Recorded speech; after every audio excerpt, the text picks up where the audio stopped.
Glad your hand to be the spirit. Magandang umaga sa lahat, panibagong araw, panibagong vlog. Ngayong araw may isang simbahan na naman tayo bibisitahin. Tara, samahan nyo kami sa isang paglalakbay ng sining, arkitektura at kasaysayan ng simbahang Katoliko. To lift our Savior, Jesus Christ, our King of glory.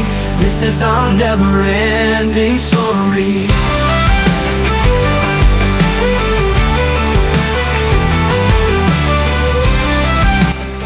Welcome to Crusades Channel. Samahan niyo ulit kaming tuklasin ang sining, arkitektura at kasaysayan ng simbahang Katoliko.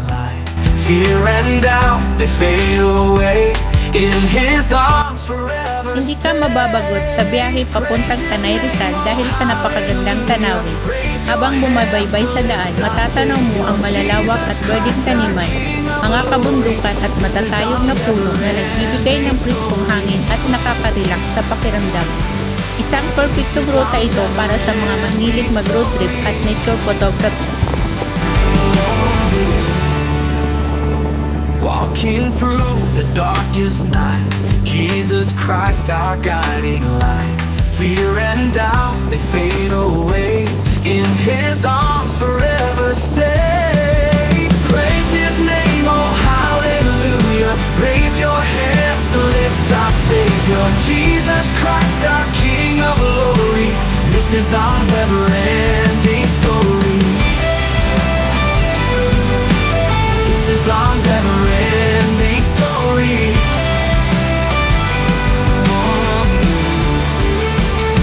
Heaven's gates, they open wide. Feel His power deep inside.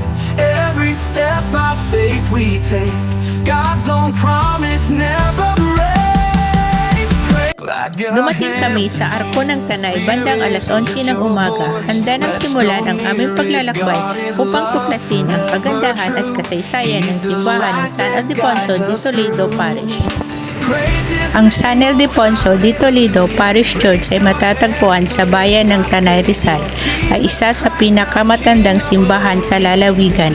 Itinayo ito ng mga Fransiskanong misyonero noong 1773 bilang bahagi ng pagpapalaganap ng Kristyanismo sa rehiyon. Ang simbahan ay pinangalan kay San Ildefonso de Toledo, isang arsobispo ng Toledo, Espanya na kilala sa kanyang debosyon kay Birheng Maria. Noong panahon ng pananakop ng mga Kastila, ang simbahan ay nagsilbing sentro ng pananampalataya at komunidad sa Tanay. Sa kabila ng mga digmaan at kalamidad na natili itong nakatayo, nagpapatunay sa tibay ng kanyang pundasyon at mga malalim na pananampalataya ng mga mamamayan. Noong 2001, idineklarang National Cultural Treasure ng simbahan ng National Commission for Culture and Arts dahil sa natatanging arkitektura at kasaysayang halaga nito. Sa loob at labas ng simbahan ay puno ng likhang sining na nagpapakita ng yaman ng kulturang Pilipino at impluwensyang Kastila. Ang pangunahing altar ay isang obra maestra ng Baroque style na yari sa kahoy at ginintuan ng kulay. Dito matatagpuan ang imahe ni San Ildefonso sa gitna kasama ang iba pang santo. Matatagpuan sa loob ang mga imahe ng iba't ibang santo kabilang na ang Nuestra Señora de la Candelaria at San Jose. Ang mga ito ay may mga masilang detalye na nagpapakita ng kahusayan ng lumang eskultor. Relief sculpture ng Via Crucis, isa sa pinakatampok na sining ng sa simbahan, ay ang mga relief sculpture ng Via Crucis, daan ng krus. Ipinapakita nito ang 14th Station of the Cross na hindi lamang iginuhit kundi inukit sa bato. Ito ay sinasabing isa sa pinakadetalyado at kakaibang representasyon ng Via Crucis sa Pilipinas. Ang San Ildefonso de Toledo Parish Church ay isang halimbawa ng Baroque architecture na may matibay na istruktura at detalyadong disenyo. Yari sa coral stone at adobe ang pader, kaya matibay ito laban sa lindol at iba pang sakuna. Ang harapan ng simbahan ay may simpleng disenyo ngunit eleganteng detalye ng mga arko at pilaster na nagpapakita ng Baroque style. Ang 5 palapag na kampanaryo ay may 6 na kampana na ilan sa pinakalumang kampana ng lalawigan. May simpleng moldings ngunit nagbibigay ng maluwag at maringal na ambience. Makikita pa rin ang mga orihinal na kahoy na upuan na ginagamit noon pa man. Tipikal na lumang simbahan, may copy shell windows ang simbahan na nagbibigay ng natural na liwanag. Ang San Ildefonso de Toledo Parish Church ay isang obra maestra ng sining, arkitektura at kasaysayan. Ito ay hindi lamang isang gusali ng pananampalataya kundi isang buhay na patunay ng yaman ng kultura at kasaysayan ng Tanay Rizal. Sa pagbisita rito, masasalamin mo ang pananampalataya, sining at kasaysayan na nagtagal sa loob ng mahigit 2 siglo. Jesus Christ, our guiding light. Fear and doubt, they fade away. In His arms forever stay. Praise His name, oh hallelujah. Raise your hands to lift our Savior. Jesus Christ, our King of glory. This is our never-ending story.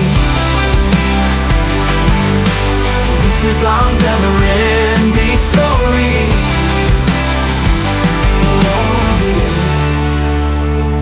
Walking through the darkest night, Jesus Christ, our guiding light. Fear and doubt, they fade away.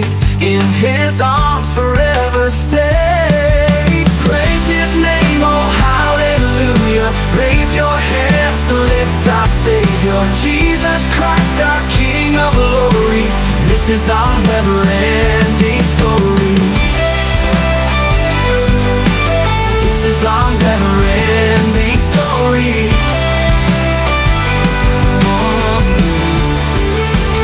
Habang dahang-dahang lumalabas mula sa altar ng San Ildefonso de Toledo Parish sa Tanay, kapansin-pansin ang kahangahangang detalye ng simbahan mula sa makalumang retablo na may masilang ukit hanggang sa matayog na kesamit at naglalarawan ng debosyon ng bayan. Ang matibay na batong dingding at maaliwalas na liwanag mula sa mga stained glass windows ay lalong nagpapalalim ng espiritual na diwa ng lugar.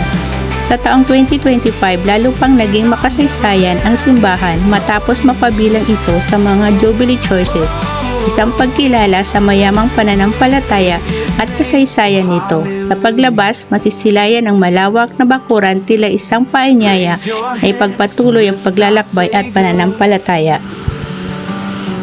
Pagkatapos naming bumisita sa San Ildefonso Parish Church, naghanap kami ng makakainan at may isang lugar akong marerekomenda, ang Kamaring. Matatagpuan ito mismo sa tapat ng simbahan at naghahain ng masarap na lutong bahay na ulam sa abot kayang halaga.